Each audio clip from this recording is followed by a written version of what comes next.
आज जो मैं आपको कहानी बताने वाला हूँ, ये कहानी तकरीबन 68 सालों पहले घटित हुई थी। जी हाँ, परिवार का एक चहेता आदमी, एक पिता, एक पति और एक सक्सेसफुल बिजनेसमैन डगलस ग्रिनसेड नाम का यह आदमी अपने घर से बाहर निकला और बिना किसी सबूत के, बिना किसी को कुछ बताए इस दुनिया से ही पूरी तरह गायब हो गया।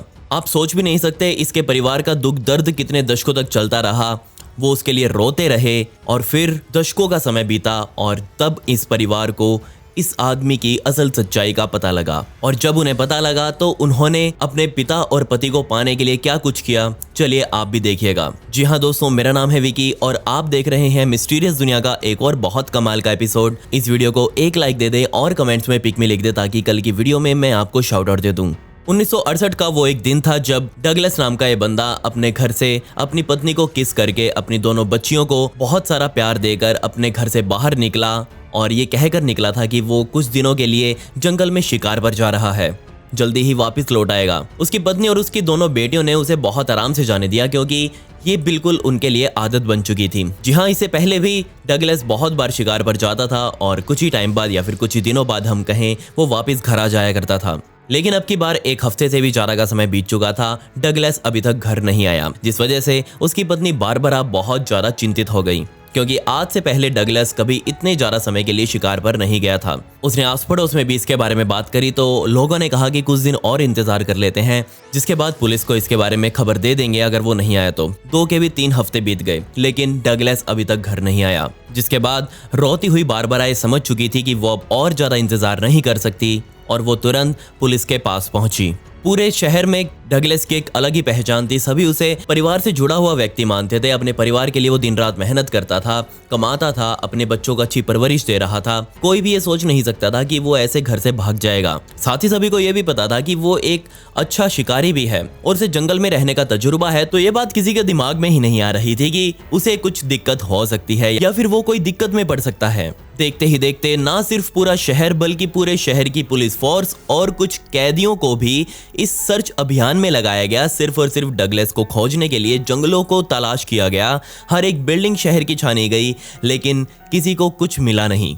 डगलस की फोटोज पूरे शहर के न्यूज़पेपर्स और हर दीवार पर थी और फाइनली 3 महीनों तक बेइंतहा मेहनत करने के बाद अब कुछ पुलिस के हाथों लगा था। जी हाँ, जंगल के बीचों बीच उड़ रहे हेलीकॉप्टर ने नीचे एक टेंट लगा हुआ देखा और उसके बराबर में बहुत सारा सामान भी पड़ा था। बिल्कुल इसी टेंट के बराबर में बहुत सारे शिकार किए हुए छोटे मोटे जानवर, उसकी गाड़ी, उसका खाने वाना पकाने का सामान, सब कुछ ऐसे के ऐसे ही पड़ा था। लेकिन दिक्कत यहाँ सिर्फ ये थी कि डगलस यहाँ से पूरी तरह से गायब हो चुका था। आसपास के क्षेत्र की तलाशी ली गई लेकिन ना ही उसके मौजूद होने के यहाँ कोई सबूत थे और ना ही उसकी मौत होने के। अब इतने अजीब रूप से कोई स्किल्ड हंटर इस तरह से गायब हुआ है तो यहाँ लोगों ने एक ही अनुमान लगाया और वो था जंगल। जी हाँ, लोगों को लगा कि डगलस ने कोई ना कोई गलती जरूर की होगी और हमें पता है कि जंगल कभी भी किसी की गलती को माफ नहीं करता। और तब यहाँ निर्णय लिया गया कि इससे ज्यादा डगलस की खोजबीन नहीं की जाएगी।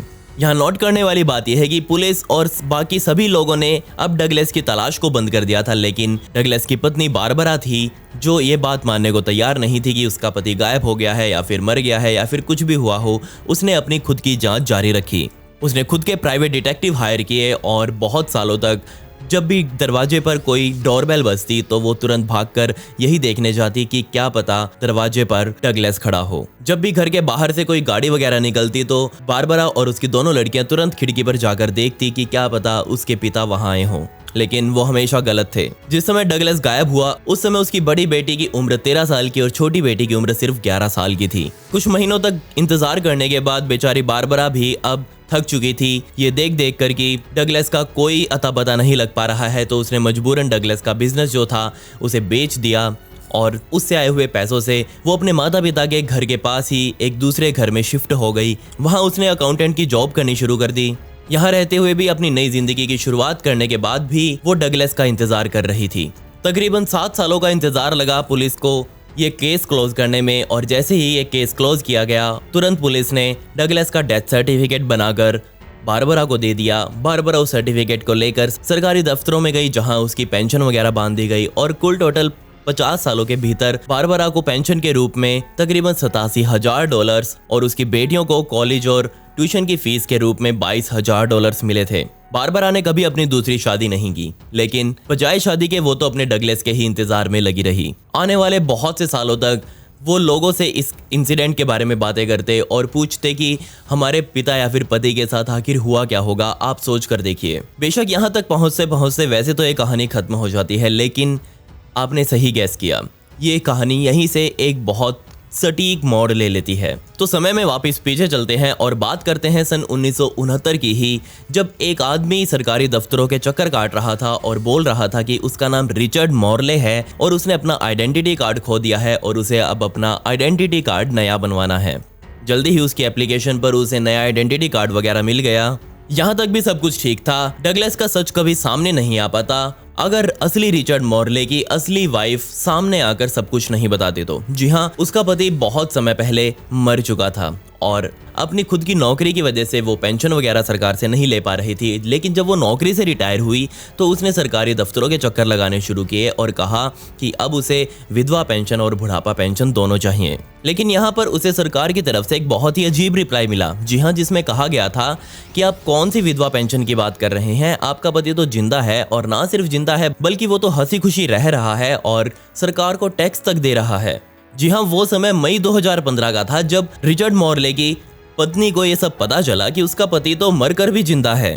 लेकिन उसने अपनी आंखों के सामने, उसने अपने हाथों से अपने ही पति को सन 1968 में दफनाया था। जहां रिचर्ड मॉर्ले रहा करता था वहीं पर ये डगलस भी रहता था। और जैसे ही FBI को इसकी भनक लगी कि ऐसा कुछ इस छोटे से कस्बे में चल रहा है, तुरंत उन्होंने इसमें अपनी दखलंदाजी करी और उन्होंने ही फाइनली इस केस के ऊपर से पर्दा उठाया। सबसे पहले तो मैं आपको बता दूं कि ये जो नकली रिचर्ड मॉर्ले बनकर अपनी जिंदगी जी रहा था, ये व्यक्ति मई 2015 से 7 महीनों पहले ही उसकी मौत निमोनिया की वजह से हो गई थी और अब की बार उसकी मौत सच में हुई थी, ये कोई मजाक नहीं था। और यहाँ आपने अभी तक ये गैस कर लिया होगा कि ये रिचर्ड मॉर्ले, जी हाँ, ये नकली रिचर्ड मॉर्ले कोई और नहीं बल्कि वही डगलस ग्रिंस्टेड था जो कैलिफोर्निया के जंगलों से गायब हुआ था। इस आदमी की मौत 87 साल की उम्र में हुई, लेकिन इन 87 सालों में से तकरीबन 50 सालों तक यह आदमी अपनी नई आइडेंटिटी और अपनी नई जिंदगी बनाकर जी रहा था। जी हाँ, इन 50 सालों के भीतर उसने ना ही अपने परिवार से, ना ही अपने बच्चों से, ना ही अपनी पत्नी से, ना ही अपने माता पिता से और ना ही अपने किसी दोस्त से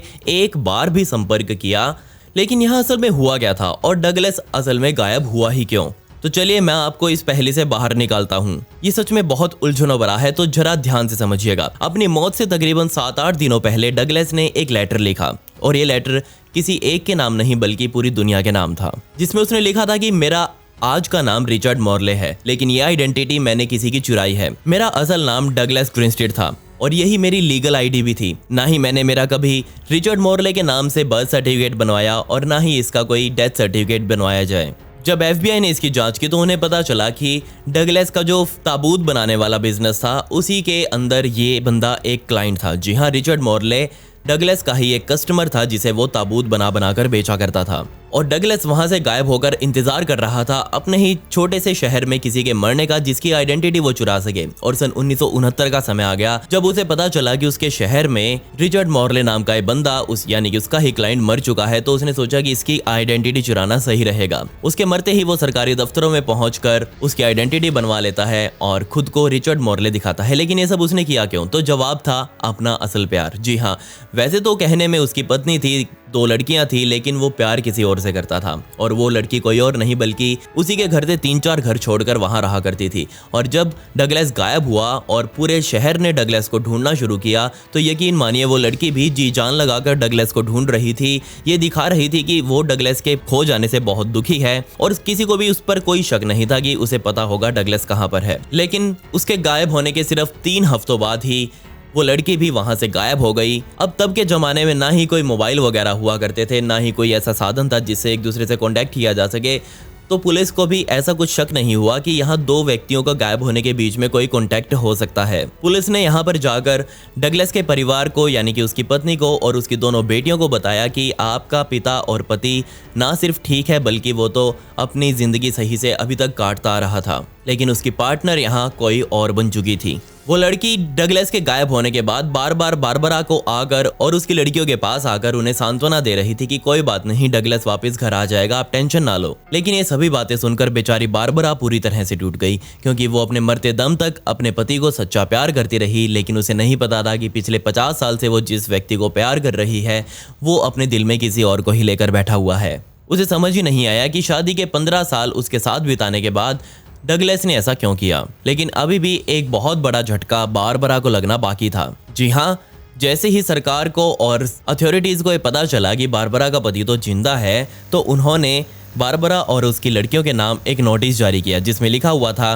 कि तकरीबन $1,09,000 हमने आपको दिए हैं, और क्योंकि आपका पति और पिता जिंदा है तो ऑब्वियसली आपको वो पैसा हमें वापस लौटाना होगा। ये बात सुनते ही बारबरा और उसकी बेटियों के पैरों के नीचे से जमीन खिसक गई। इतना पैसा उनके पास था ही नहीं, वो देंगी कहां से। तो तुरंत उन्होंने इसकी अपील कोर्ट में की और कोर्ट में जज ने उनके लिए एक राहत भरा फैसला सुनाया जिसमें उन्होंने कहा कि कोई बात नहीं, आपको इतनी जल्दी पैसा देने की जरूरत नहीं है, जब तक बारबरा जिंदा है तब तक वो हर महीने $10 देंगी। ये बात सुनकर इस परिवार को थोड़ी शांति पड़ी, और जैसे ही बारबरा की जब मौत होगी तो बाकी का बचा हुआ सारा कर्जा माफ कर दिया जाएगा। और तभी तकरीबन 2 सालों बाद बारबरा भी इस दुनिया से अलविदा हो गई। लेकिन यहाँ तुरंत जज ने भी अपना फैसला बदल दिया और उन्होंने कहा कि बाकी का बचा हुआ कर्जा अब बारबरा के घर को बेचकर वसूल किया जाएगा। सोचकर देखिए, अगर वो घर बेच दिया गया तो उसकी बेटियां कहाँ रहेंगी। उसकी बेटियों ने कहा कि उसकी माता एकदम स्वस्थ थी, लेकिन जैसे ही उसने अपने पति के बारे में सुना कि वो ऐसा डबल लाइफ उसके साथ खेल रहा था, और जैसे ही कर्जे का नोटिस उन्हें मिला तो उसकी माता बीमार रहने लगी और उसी की वजह से उनकी मौत हुई है। अब आपने पूरी कहानी सुन ली और आपने समझ भी ली होगी, तो यहाँ मुझे आप ये बताइए कि यहाँ किसने सबसे ज़्यादा दुख इस घटना में झेला है। तो यहाँ पर कुछ लोग हैं जिन्होंने सबसे ज़्यादा दुख यहाँ झेला है। सबसे पहले तो बारबरा, उसकी दोनों बेटियाँ और यहाँ रिचर्ड मॉर्ले की असली पत्नी। डगलस ने तो अपना काम कर दिया, वो तो यहाँ से अपनी पहचान छुपाकर गायब हो गया, लेकिन उसके पीछे जो उसके असली दुख तो उन्हें झेलना पड़ा। बेशक अभी डगलस जिंदा नहीं है बताने के लिए कि उसने सब क्यों किया था, लेकिन इस कहानी को सुनने के बाद ये बात हम पक्का कह सकते हैं कि हमारी जिंदगी बहुत ज़्यादा कंफ्यूजिंग है। हम जिसके साथ सालों से रह रहे हैं वो इंसान भी हो सकता है विश्वास के लायक ना हो, और वो भी हमें कभी ना कभी धोखा देकर चला ही जाए। तो प्लीज़ मैं भी आपसे यही कहूँगा कि किसी के ऊपर बहुत जल्दी विश्वास मत करें, पहले सोचे समझे उसे अच्छे से जाने। खैर, पिछली वीडियो का शाउट आउट इंस्टा लवर को and comment pick me to get a shout out in next video. आपको वीडियो कैसे लगी कमेंट्स में वो भी बता दें। मिलते हैं अगली वीडियो में। ये वीडियो देखने के लिए धन्यवाद।